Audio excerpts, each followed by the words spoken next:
4:10, Stevie Wonder and Sunshine of My Life. You're listening to RNIB's Insight Radio, and you got myself, Alan Russell, and Richard Garwood joining me from our Edinburgh studios, with you through until 7 o'clock today. You got sport coming up later, a bit of footy for you there, some transfer news, and if you like your showbiz, we'll be taking a look at the new A-Team movie, premiered yesterday, and we'll have plenty more for you between now and 7 o'clock. Now, fundraising. We've been talking about it over the past week. Various organisations looking to raise more money to help their service users. Fight for Sight is one organisation which gives grants and funding into eye research, but like many charities, they fundraise as well, so they look for help when it comes to ideas for getting the cash in. And what about a cycle ride? Not just any cycle ride though, John O'Groats to Land's End, or Land's End to John O'Groats. They're popular. Well, they were taken up by some intrepid cyclists, and we've got a couple of them on the phone now. We've got John Greenwood, who is a professor at UCL Institute of Ophthalmology, and we also have Alex Monroe, who is a jewellery designer as well. Thank you both for joining me today. Hi, Alan. Thank you. Now, this is interesting because you guys undertook this challenge for Fight for Sight. Alex, sorry, I'll start with John first of all, actually. You work in the field of eye care, so was it a bit of an obvious choice for you? Oh, absolutely. I'm passionate about research into the causes and treatment of eye disease, and Fight for Sight are really the sort of premier charity that fund this sort of work. For many years they've been engaged in funding work into the basic mechanisms of eye disease and trying to identify new targets for therapy. So it was very natural for me to want to do it for that charity. Is it difficult to find funding for research projects then when it comes to the eye? It is actually. I mean, strangely enough, unlike lots of other areas of medical research, the eye has been sort of not a particular popular area, first for researchers to go into, but secondly for people to sort of fund. So again, Fight for Sight have played a very important part in providing, filling that gap.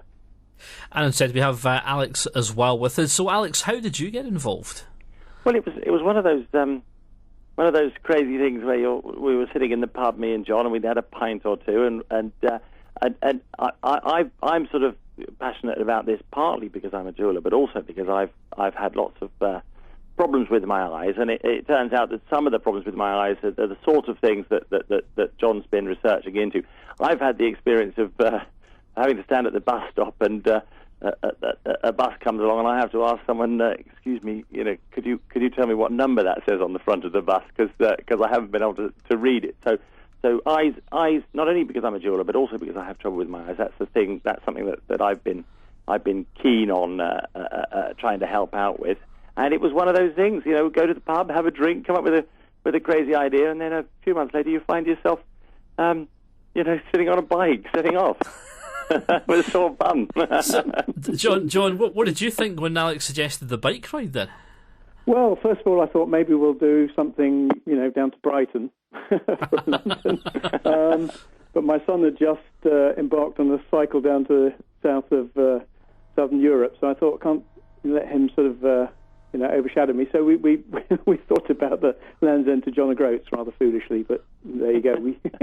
That's how we decided. What about the training, Alex? Were you out getting set, and limbering up, or we were like comedy athletes. We'd take a little cycle ride in South London, and there was a couple of hills. We'd cycle up a hill and go, and then we'd go down the pub and drink lots of beer and go, oh yes, we've done the training. And after that first day, we sort of looked at each other with shocked expressions, no one quite daring to say, I wish I had done more training before this. So we were very much part-time comedy trainers, really. John, was it just both of you, or were there more in the group? Well, we were joined by Lloyd Hutchinson, who's a Royal Shakespeare Company actor, who's another good friend of us. So the three of us did the whole trip, but on the way we were joined by a number of people, including Jeremy Bowen, the BBC correspondent, for one day, and a number of colleagues from my work on another day. So they sort of came out to the sort of Welsh Borders leg, which was great fun because it was nice relieving the monotony of my other two colleagues. You're suggesting I'm boring. So, Alex, was there a lot of planning that had to go into this before you got going? Well, we were very lucky with Fight for Sight.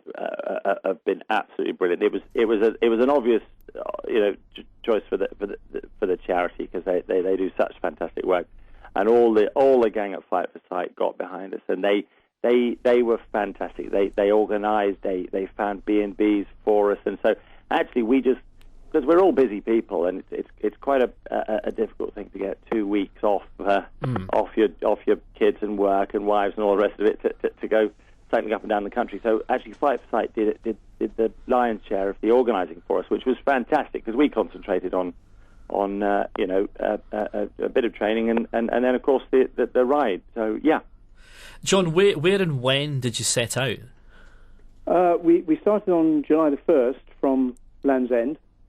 Having taken the train down the previous day from London, and then it was 14 days, finishing in John O'Groats on an extremely windy, wet July the 14th at about 20 to 9 in the evening, after having done 108 miles on that last day. Was it quite exhausting then for you?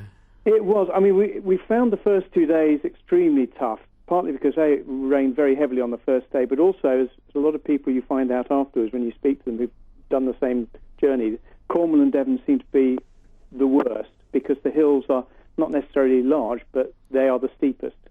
And then the last day, when we did 108 miles, was into a sort of 50, 60 mile an hour gusting headwind, which wasn't much fun. And no. I have to say, if it hadn't been for my two friends, I don't think I'd have made it to the end. It was funny, wasn't it, John? Because they by the time we got to John O'Groats, they'd closed it. They'd taken down the sign and closed it. We arrived there; it was dark, and there was no.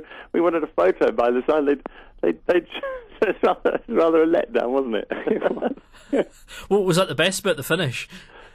Well, I actually found I really got into it, and I found it quite difficult stopping cycling. It was like life's simple when all you've got to do is worry about is hills, rain, and wind. It's all very, very straightforward. It's sort of coming back to work and the kids and all the rest of it is actually proved more of a problem. I think I could have just carried on. If we hadn't run out of country, I would have been happy to have carried on. I think John was quite happy to get on that plane, wasn't he, John?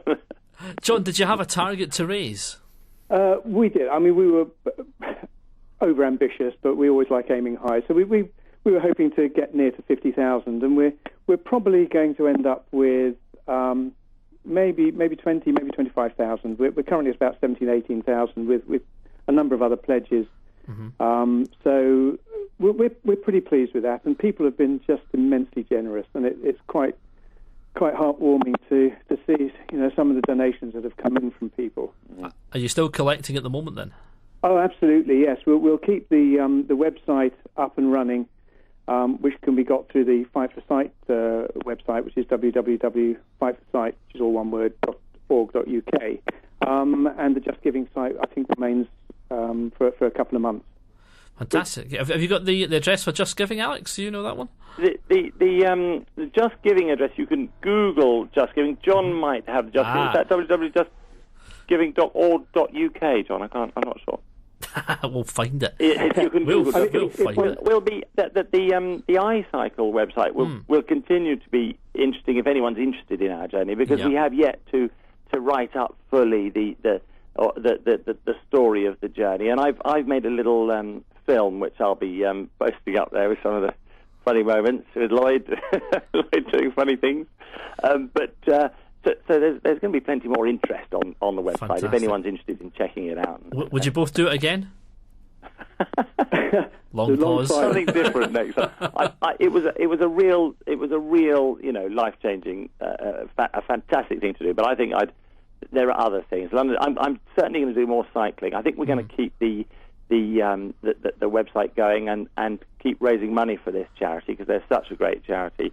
So I dare say we'll be doing other things, won't we, John? London to Paris or coast to coast or something like that. Indeed, and we've even talked about maybe making this an annual event, but just for a day thing in aid of Fight for Sight, so that once a year we can get more and more people, maybe and we'd work out a really nice trip from somewhere in London, maybe the London Eye, starting there because it's topical, and and see whether we can get that to take off. But we need to think a bit more about that. Yeah. Well, guys, it sounds as if you had a fantastic time, and you've raised a great amount of money so far, still coming, of course. But to John and to Alex, thank you both for speaking to us on Insight Radio. My pleasure. Thank you very much.